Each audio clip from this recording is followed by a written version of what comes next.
नमस्कार. सेवा मित्र मंडळाच्या माध्यमातून आपण सगळेजण ऑनलाईन गणेशोत्सव साजरा करतोय.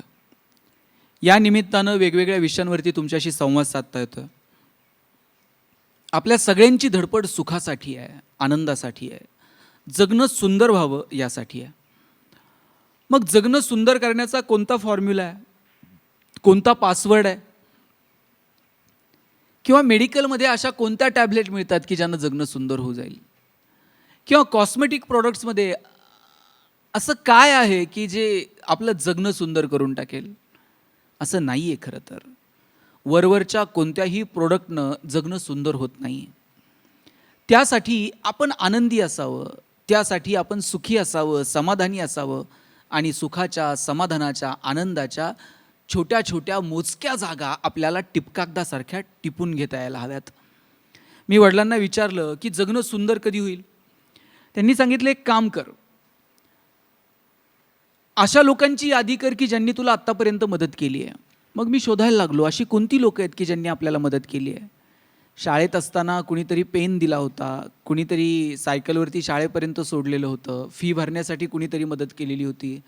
कॉलेजला आलो, एका मित्राच्या रूममध्ये आम्ही राहायचो. अशी सगळी यादी करता करता 100-150 लोकांची यादी झाली आणि सांगितलं, या 150 लोकांनी मला मदत केली आहे. वडील म्हटले, अरे वा, तुझं कौतुक आहे, तुला ती माणसं आठवतात अजून की ज्यांनी तुला मदत केली आहे. नाहीतर हल्ली मदत केलेली माणसं परत कुणाला आठवत नाहीत. ही एक जमेची बाजू आहे की तुला मदत केलेली माणसं किमान आठवतात. आता दुसरी यादी कर की ज्या लोकांना तू मदत केली आहे. मग मी ती यादी करायला लागलो. हार्डली 5-10 लोकांपेक्षा ती जास्त नव्हती. त्यावेळेस वडिलांनी जगण्याचं एक गणित सांगितलं. म्हणे, जगणं सुंदर कधी होईल माहिती आहे? ज्या वेळेस तुझी ही दुसरी यादी पहिल्या यादीपेक्षा मोठी होईल ना, त्यावेळेस जगणं आपोआप सुंदर होऊन जाईल. आपण किती लोकांना मदत करू शकलो, किती लोकांचं जगणं सुंदर करू शकलो, किती लोकांना मदत करू शकलो, किती लोकांना उभं करण्यासाठी प्रयत्न करू शकलो, मला वाटतं त्यानं जगणं सुंदर होऊन जाईल. आपण सगळेजण साधनांच्या मागे लागलोय. खरं तर हे साधनं म्हणजे आयुष्याचं साध्य नाही आहे. त्या साध्यापर्यंत पोहोचण्यातले हे छोटे छोटे टप्पे आहेत, परंतु आपण या टप्प्यांनाच जगणं समजून गेलो. या साधनांच्या पाठीमागे धावता धावता जगणं कधी विसरून गेलो ना, आमचं आम्हालाच कळलं नाही. म्हणजे ज्ञान मिळवणं हे ध्येय आहे, परीक्षा तर फक्त एक टप्पा आहे. पण आम्ही परीक्षा पास होणं आणि मार्क मिळवणं यालाच आम्ही साध्य समजून गेलो. ते साधन आहे ज्ञानापर्यंत पोहोचण्याचं. आम्हाला आमच्या आयुष्यातलं साध्य ठरवता येईल का? आम्हाला आमच्या आयुष्याचं ध्येय ठरवता येईल का? खरं सांगा, जगणं हे ध्येय नाही आहे का? आनंदानं जगणं, तिथपर्यंत पोहोचायचं ठीक आहे, पण तिथपर्यंतचा जो प्रवास आहे तो आनंदी असावा, तो सुंदर असावा. हे ध्येय असू शकत नाही का? आनंदानं जगावं, इतरांच्या आयुष्यात आनंद निर्माण करावा, आपलं जगणं समृद्ध करावं, इतरांचं जगणं समृद्ध करावं, या दृष्टीनं जाणीवपूर्वक आम्ही कधी काही प्रयत्न करतो का? मला वाटतं ते प्रयत्न व्हायला हवेत. गडबड तिथे झाली आहे की आम्ही साधनांनाच साध्य समजून गेलो. आमचं छोटं घर होतं. छोट्या घरामध्ये अगदी असा वर हात केला तरी पत्र्याला हात लागायचा. मी म्हणत नाही मोठी घरं बांधू नका, जरूर बांधा, पण छोटं घर आहे म्हणून त्याचं फक्त दुःख व्यक्त करण्यात मजा आहे का? आहे ते क्षण दवडण्यात मजा आहे का? आम्ही आमच्या आईला म्हणायचो, आई, कॉलनीतली सगळ्यांची घरं स्लॅबची ना, आपलंच पत्र्याचं का? आई म्हणायची, तुझे वडील शिक्षक आहेत म्हणून घर पत्र्याचं. म्हटलं, शासनाचा GR आहे का शिक्षकांनी स्लॅबची घरं बांधायची नाही? ती म्हणायची, कार्ट्या नशिबवान आहेस, पत्र्याच्या घरात जन्माला आला. म्हटलं, का? ती म्हणायची, बघ, घर गरम व्हायला लागलं का तुला कळतं उन्हाळा सुरू झाला आहे. घर गळायला लागलं का तुला कळतं पावसाळा सुरू झाला आहे. शेजारच्या स्लॅबच्या घरात उन्हाळाही कळत नाही, पावसाळाही कळत नाही. खास ऋतूंची ओळख व्हावी म्हणून भूगोल शिकवणाऱ्या तुझ्या बापानं असलं मॉडेल उभं केलं आहे. घर छोटं होतं, पण आभाळा एवढा संस्कार करून गेलं. मला वाटतं या छोट्या छोट्या गोष्टींमधला आनंद आपल्याला घेता येईल का, हे महत्त्वाचं आहे.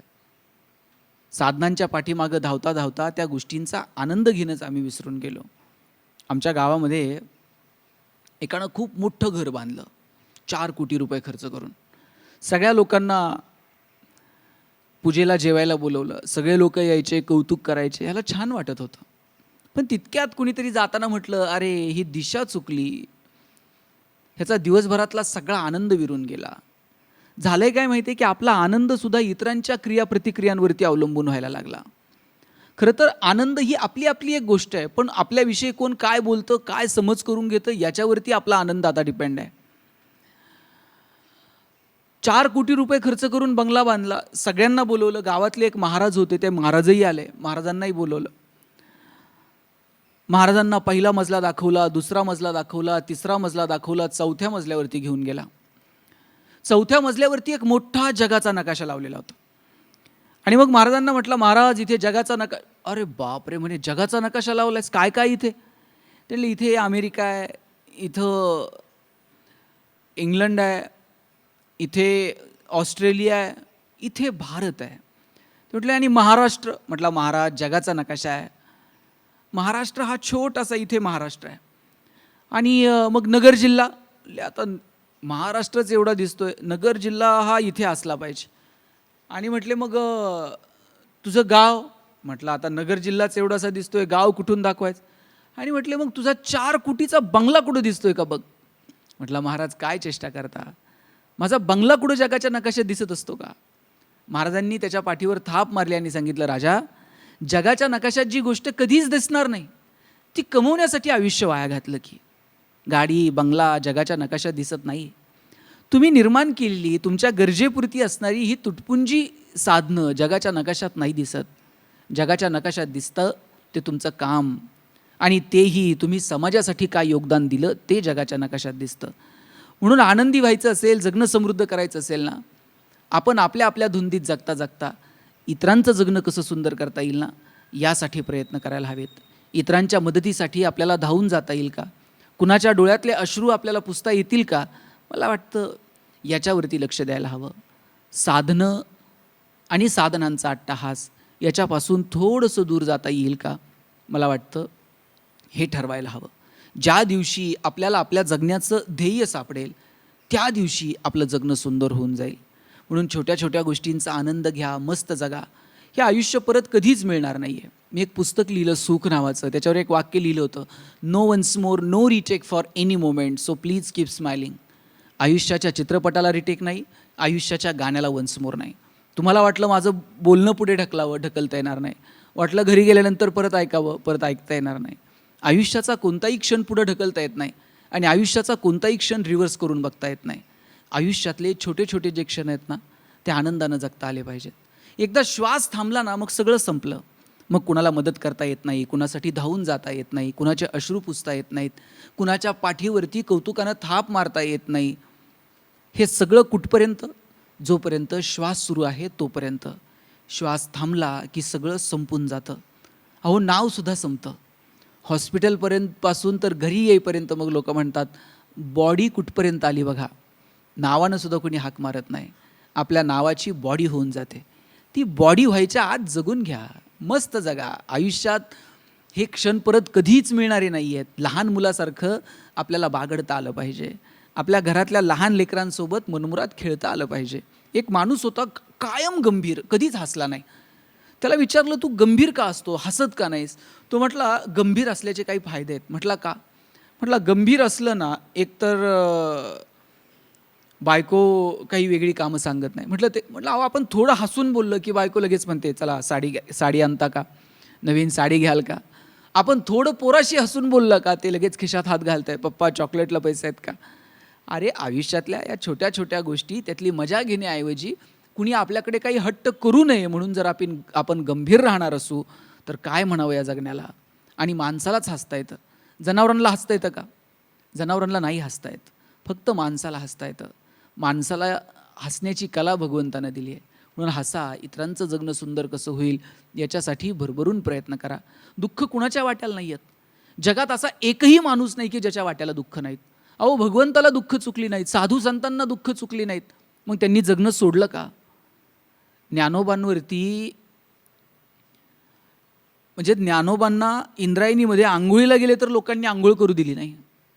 इंद्रायणीमध्ये ज्ञानोबा पाऊल ठेवायला लागले आणि तिथल्या लोकांनी सांगितलं चला इंद्रायणीमध्ये आंघोळ करायचा तुम्हाला अधिकार नाही. दगडधोंडे घेऊन पोरं मागं लागली. अहो, ज्या लोकांना ज्ञानोबांनी इंद्रायणीमध्ये साधी आंघोळ करू दिली नाही, तेच ज्ञानोबा परमेश्वराजवळ काही मागायची वेळ आली तर काय म्हणतात तो, जो जे वांछील तो ते लाहो प्राणी जात. ज्याला ज्याला जे जे हवंय ते ते मिळू दे. ज्या तुकोबारायांना एवढा त्रास, एवढी दुःख सहन करावी लागली, ते तुकोबाराय पिढ्यानपिढ्या चालत आलेली महाजनकीची सगळी कागदपत्र इंद्राणीच्या डोहात नेऊन बुडून टाकतात. समाजासाठी काहीतरी देणं काय असतं ना, हे साधू संतांकडनं शिकावं. दुःख कुणाला नाहीत, साधू संतांना आहेत आणि भगवंताला आहेत. अहो, रामाला सुद्धा वनवासाला जावं लागलं आणि आपण म्हणतो कृष्ण किती सुंदर, कृष्णाचं आयुष्य किती मस्त आहे, मस्त बाळ गोपाळांसोबत खेळला आणि सगळं आयुष्यच त्याचं किती छान आहे. पण मला सांगा, कृष्णासारखं दुःख कुणाच्या वाट्याला आहे हो? कृष्ण जन्माला यायचा होता त्याच्या अगोदरपासून त्याला मारण्याचे प्रयत्न सुरू होते. केवढं दुःख आहे. जन्माला आल्यानंतर आईसोबत राहता आलं नाही, वडिलांसोबत राहता आलं नाही. आई वडील तसेच बंदिवासात आणि तिथून दुसरीकडे जावं लागलं. तिथे गेला, थोडासा लहानाचा मोठा झाला तर पुन्हा गोकुळ सोडून जावं लागलं. मथुरेत गेला, मथुरा सोडून जावी लागली. किती दुःख, एवढी दुःख कुणाच्या वाट्याला आली. पण कृष्णाला कधी आपण रडताना पाहिलं का? कृष्णाच्या मनात कधी आत्महत्येचा विचार आला असेल का? कधीच नाही. कृष्णानं त्याचं जगणं सुंदर केलं आणि त्याच्यासोबत इतर अनेकांचं जगणं सुंदर केलं. अन्यायाच्या अत्याचाराच्या विरोधात तर बंड पुकारलंच, पण आपल्यासोबत असणाऱ्या बाळगोपाळांना घेऊन त्यांचं जगणं सुंदर केलं. कृष्ण ज्या ताकदीनं सुदर्शन पकडतो, ज्या ताकदीनं सुदर्शन चक्र पेलतो, ज्या ताकदीनं तो गोवर्धन पर्वत करंगळीवरती उचलतो, तितक्याच हळुवारपणे कृष्ण बासरी हातात घेतो. कृष्णानं बासरी वाजवली की गाई गुरंसुद्धा अगदी धुंद होऊन कृष्णाच्या बासरीमध्ये रममाण होत होती. गोपिका कृष्णासाठी वेड्या झाल्या. काय आहे ती भक्ती, काय आहे ते प्रेम. अहो, कृष्ण त्याच्या जगण्याचा उत्सव करून टाकतो. कृष्ण असं सांगत नाही की तुम्ही जगणं सुंदर करा, कृष्ण स्वतः जगतो. म्हणजे कृष्ण बासरी असा राजासारखा बसलाय आणि हे पोरांनो तुम्ही बासरी वाजवा रे, मी ऐकतो, असं आहे का? नाही, कृष्ण स्वतः बासरी वाजवतो. कृष्ण असं आहे का की तुम्ही सगळेजण पर्वत उचला रे, मी इकडून बघतो? नाही, कृष्ण त्यात सहभागी होतो. नेता कशाला म्हणावं? अहो, कृष्णाकडे पाहावं, आपल्याला कळेल नेतृत्व काय. तो बालगोपालांच्या पुढे आहे आणि मग त्याच्या पाठोपाठ सगळेजण येतात. त्या प्रत्येक गोष्टीत तो पुढाकार घेतो, स्वतःचं आणि इतरांचं जगणं सुंदर करून टाकतो. कधी बासरी हातात घेतो, कधी सुदर्शन चक्र घेतो, कधी करंगळीवरती गोवर्धन उचलतो. मला वाटतं हे आपण शिकायला हवं. आयुष्य छोटं आहे, पण ते समृद्ध करणं हे आपल्या हातात आहे. आपण किती जगलो ना, याहीपेक्षा कसं जगलो, मला वाटतं हे महत्त्वाचं आहे. आयुष्य खूप मोठं आहे, परंतु आपल्याला जगण्याचा आनंद घेता आला नाही. उपयोग आहे का? नाही. छोटं असेल, पण त्या जगण्यातल्या प्रत्येक क्षणाचा आम्हाला आनंद घेता आला पाहिजे. टिपकागदासारखे आयुष्यातले प्रत्येक क्षण आम्हाला वेचून घेता आले पाहिजेत. दुःख प्रत्येकाच्या वाट्याला आहे, पण त्या दुःखातून आनंदाचे 4 क्षण आम्हाला कसे शोधता येतील आणि ते कसे जगता येतील, मला वाटतं याचा विचार करावा. मी गौतम बुद्ध यांच्याकडे एक माणूस गेला आणि त्यानं सांगितलं की महाराज, ह्या सगळ्या गोष्टी मी तुमच्यासाठी घेऊन आलेलो आहे. एवढंच काय, तुम्ही ज्या सिंहासनावरती बसलेला आहात ते सुद्धा मी तयार केलं आहे. या नगरीतले ज्या ज्या मोठ्या इमारती दिसत आहेत, या सगळ्या मी तयार केलेल्या आहेत आणि ह्या सगळे उपहार, ह्या सगळ्या भेटवस्तू मी तुमच्यासाठी घेऊन आलेलो आहे. गौतम बुद्ध त्याच्याकडे पाहून हसले आणि म्हटले की अरे वा, तू खूप साऱ्या गोष्टी माझ्यासाठी घेऊन आला आहे. आणि ज्या वेळेस तो माणूस जायला निघाला त्यावेळेस गौतम बुद्ध त्याला म्हणाले की एक काम कर, काही गोष्टी तू सोडून जा, बरोबर काही घेऊन जाऊ नकोस. तो म्हटला, महाराज, ह्या सगळ्या गोष्टी तर मी तुमच्यासाठी सोडून चाललो आहे, मी स्वतः आणल्या होत्या आणि या तुम्हाला भेट म्हणून मी दिल्यात, या मी घेऊन जाणार नाही आहे, या इथेच सोडून जाणार आहे. बुद्ध म्हटलं, नाही, या ज्या गोष्टी तू ठेवल्यात ना, या घेऊन गेलास तरी चालेल, पण एक गोष्ट मात्र सोडून जा. म्हटलं, कुठली गोष्ट? तेव्हा गौतम बुद्धांनी सांगितलं, एक गोष्ट तू इथे सोडून जा आणि ती म्हणजे अहंकार. हे मी केलं आहे, हे मी तयार केलं आहे, हे मी तुमच्यासाठी आणलं आहे, हा जो अहंकार आहे ना, तेवढा फक्त इथे सोडून जा. आपल्या आनंदाच्या आड काय येतं माहिती आहे? आपल्या आनंदाच्या आड येतो तो अहंकार. तुम्ही ऑफिसमध्ये साहेब आहात हो, पण घरी आल्यानंतर नातवासोबत घोडा खेळण्यास कसला अहंकार? त्याचा आनंद तुम्हाला घेता आला पाहिजेत. तुम्ही बाहेर खूप मोठे नेते आहात, पण पत्नीने एखादं काम सांगितल्यानंतर जर तुमचा अहंकार आडवा येत असेल तर तुम्ही कधी आनंदी राहणार आहात? तुम्ही बाहेर कितीही मोठे साहेब असाल, पण सकाळी घरातून निघताना आईच्या वडिलांच्या पायावरती डोकं ठेवताना तुमचा अहंकार जर आडवा येत असेल तर तुम्ही आनंद कधी मिळवणार आहात? लक्षात घ्या, आनंदाच्या जागा पैशानं विकत घेता येत नाहीत. पैशानं जर आनंदाच्या जागा विकत घेता आल्या असत्या तर जगातली सगळी श्रीमंत माणसं ही आनंदी, सुखी, समाधानी झाली असती. पण तसं नाही आहे. मी अनेक श्रीमंतांना मंदिरात रडताना पाहिलं आहे की अरे खूप पैसे आहेत पण रात्रीची झोप येत नाही, परमेश्वरा झोप दे. देवा खूप सारं वैभव आहे पण आनंद नाही आयुष्यात, जरा आनंद दे. अशी कितीतरी लोक आहेत. भगवंत खूप सुंदर वागला आहे हो. पैशानं जर आनंद मिळत असता तर गरीब कधीच आनंदी झाले नसते, आणि पैशानं आनंद मिळत असता तर श्रीमंत कधी दुःखी झाले नसते. तुम्ही पहा, शहरामध्ये नवरा बायको फिरायला निघतात. बायको एका खिडकीतनं बघत असते, नवरा दुसऱ्या खिडकीतनं बघत असतो, आणि दोघांकडे तो ड्रायव्हर मधल्या आरशातनं पाहत असतो की अरे हे दोघं नवरा बायको आहेत आणि बोलत का नाही आहेत एकमेकांशी. तो त्या खिडकीतनं पाहतोय, हा ह्या खिडकीतनं पाहतोय. संवाद नाही, साधना आहेत, महागडी गाडी आहे, पण प्रेम नाही, आपुलकी नाही, ओलावा नाही. पैशांच्या जोरावरती आनंदी नाही राहतायच. तुम्ही दुसरीकडे दुसरी बाजू पहा. रस्त्यावरती काम करणारे कामगार नवरा बायको संध्याकाळी दिवसभर कष्ट करतात, संध्याकाळी घरी निघतात, डोक्यावरती घमेल असतंय, हातामध्ये टिकाऊ खोरं असतं, आणि दोघं एकमेकांची चेष्टा मस्करी करत हसत हसत घराकडे परतताना आपण पाहतो. कसला आनंद आहे हो हा. मी असं म्हणत नाही की पैसे कमवू नका, पण आनंदाच्या जागा मात्र गमावू नका. मी म्हणत नाही की तुम्ही गरीबच राहा किंवा तुम्ही श्रीमंतच व्हा. आपल्या आपल्या स्वप्नांप्रमाणे, आपल्या आपल्या गोष्टींप्रमाणे आपण प्रयत्न करायला हवेत, परंतु गरिबी असो किंवा श्रीमंती, आपण आनंदाच्या जागा मात्र शोधायला हव्यात. तुमच्या मुलाबाळांना भरभरून वेळ द्या, त्यांच्यासोबत संवाद साधा, त्यांच्यासोबत बोला, कारण आयुष्याचे हे क्षण परत कधी कधी म्हणून मिळणार नाहीत. तुम्हाला एक किस्सा सांगेल. एक माणूस होता, त्याच्यामागं वाघ लागला. त्या वाघापासून वाचता यावं म्हणून हा पळत पळत जाऊन झाडावर चढला. झाडावर गेला तर पुढून अजगर येताना दिसलं. अजगरापासून वाचता यावं म्हणून दुसऱ्या फांदीवर गेला आणि आग्या मुळाला हात लागला. सगळ्या माशा पाठीमागं लागल्या. केवढी दुःख येतो. खालून वाघ वाट बघतोय, एकीकडनं अजगर येत आहे, एकीकडनं माशा मागं लागल्यात, तरीसुद्धा खांद्यावर पडलेला मधाचा थेंब त्यानं जिभेनं चाटून घेतला. मला वाटतं याला जगणं म्हणतात. दुःख प्रत्येकाच्या वाट्याला आहे, पण दुःखाचे क्षण बाजूला टाकू, 4 आनंदाचे क्षण जे भेटतील ते टिपकागदासारखे शोषून घेऊ आणि त्याचा आनंद घेऊ. इतरांचं जगणं सुंदर करा, आपलं जगणं आपोआप सुंदर होईल. तुम्हा सगळ्यांना तुमचं जगणं सुंदर व्हावं यासाठी खूप खूप शुभेच्छा. धन्यवाद.